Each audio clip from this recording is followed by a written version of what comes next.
Okay. Our next category, alam mo po, kasi pag namali siya, mas parang yung penalty, wag mo translate ara. Our next category is singing.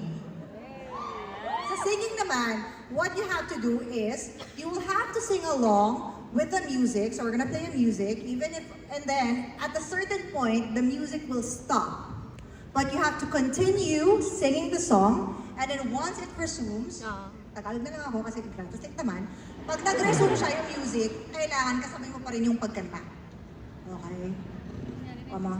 제가 이 노래 연기하고는 자신이 있었거든요. I'm very confident dito sa singing category. Didn't you say you were confident in the dancing earlier? 그건 조금 거짓말. Ano sinungaling naman kanina? 생척. Okay, sige. Baka nakas lang kanina. Okay, sige. Ngayon, mas confident ka. Wala pa natin to.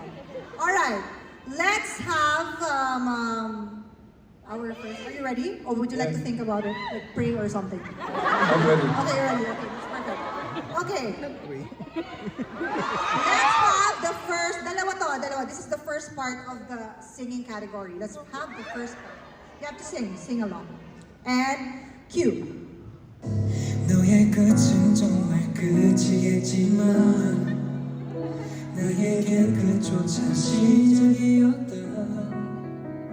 내게서 시선을 거두던 마지막 그날 나 홀로 이곳에 남아.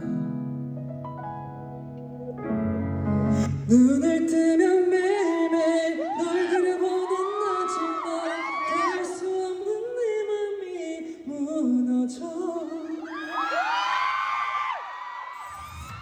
넌 나의 universe.